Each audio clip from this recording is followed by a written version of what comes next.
Hey, what's going on, everybody? This is Alex, the Comic Hoarder. Thank you so much for clicking play on this video. It really pays off to let pawn shops know that you collect comics, and anytime there's a new collection, to please give you a call. That happened today, so hopefully you guys are excited to see what I got. Here we go.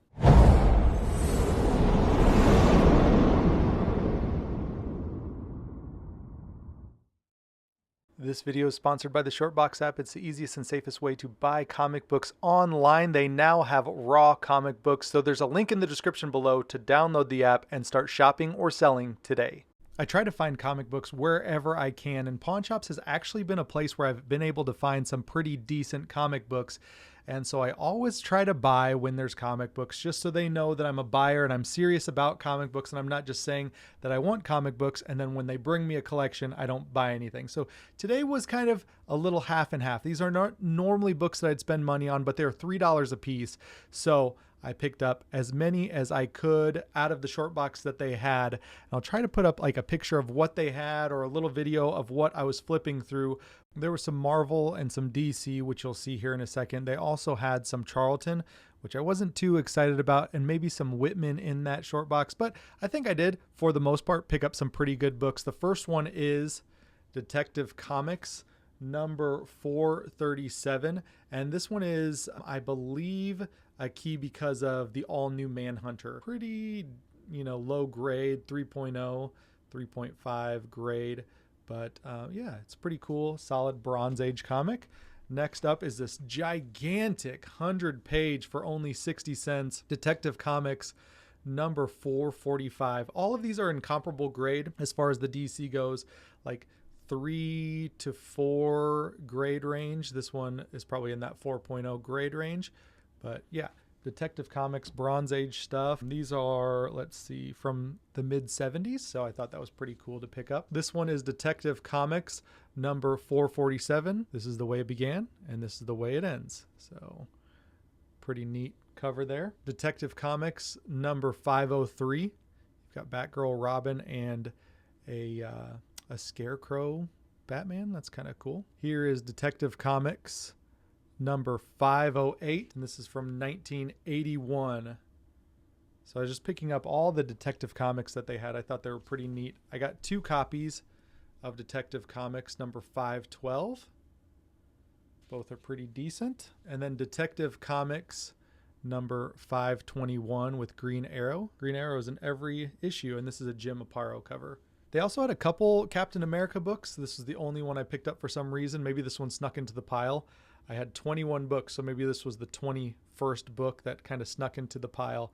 But it's Captain America Behind Bars number 260. It's an Al Milgrom cover from 1981.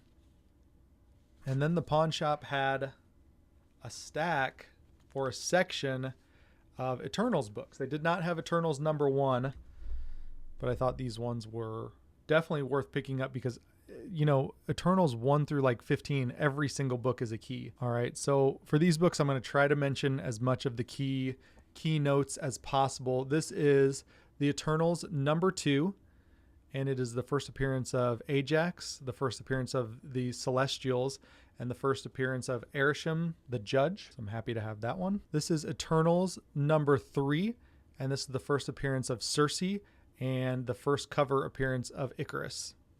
This one is Eternals number 4. It's the first cover appearance of Circe, and it is the first appearance of Gamemnon, the Gatherer. This one's a cool one. It's Eternals number 5. It's the first appearance of Thena, the first appearance of Makari, and there's a few other first appearances in here as well, but I really like this one. Here is issue number 6. Not really a key issue.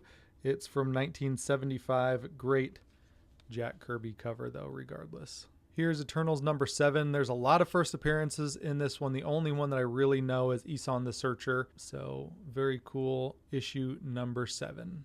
Here is issue number 8. It's the first appearance of Carcass, who's a deviant, as well as Ransack, who's also a deviant as well. All right, here is issue number 9, and this is the first appearance of Sprite, who was the younger Eternals in the movie, as you guys recall. And then a bunch of the Celestials' first appearance in this one, as they were cameoed, like Isan the Searcher was cameoed in that prior book. So here is their first official full appearance in this one. Number 10, which is not really a key issue, but still a pretty cool book. All right, this is the Eternals number 12, and it's the first appearance of Unimind, which is the way that these Eternals communicate with one another wherever they're at. So pretty awesome book. This is Eternals number 13. It's the first appearance of Gilgamesh, or at least it's a cameo of Gilgamesh. And then it's the first mention of the One Above All. So pretty important book here as well, the Eternals number 13. And last up is the Eternals King Size Annual number 1 from 1977. I don't believe that this is a key issue of any sorts, but it's still a nice king size annual to have, especially if you're collecting the Eternals run. And I do honestly believe that the Eternals movie wasn't as bad as everyone thinks it was. There's a little boring in some parts, but I really did like the actors. Man, I thought Icarus was freaking incredible. I thought Ajax was cool. R.I.P. Cersei was really great. Thena was awesome. I loved Makari. I loved Gilgamesh. I loved R.I.P. I really did love like Druig. Such great characters, and I want to see more of them in like more action, doing more things, and not just, you know, talking the whole time. Either way, I thought it set up some really cool things, really important things for the MCU. I know everyone's down on the MCU right now, and I'm not speculating on any of these characters. They've been established for a long time. I'm just saying that I didn't think the movie was that bad. So these were all bought at a pawn shop, which is really cool. They didn't care what the books were. Got them for $3 a piece. Probably not worth more than that. I would say for the most part, you know, these books are, some of the key issues may be upwards of $10 to $15, but since nobody cares about the Eternals right now, they're definitely down. So either way, I picked them up because they were $3 a piece from a pawn shop. And anytime they get new collections, I hope they call me. So hopefully you guys are doing well. If you're brand new to the channel, hit that subscription button, hit that bell to be notified when there's future videos. Also hit that thumbs up, you guys. It really does help. I'm not going to set a goal for this video because I set a goal for the first video and it crushed it. Set a goal for the second video, way fell flat. And I'm not going to set a goal for this one, but if you would hit that thumbs up, really does help. And also comment down below if you found anything cool at a pawn shop or what you think about these books that I got from the pawn shop. Hopefully you guys are doing well, and I'll talk to you all on the next one. See you. Bye.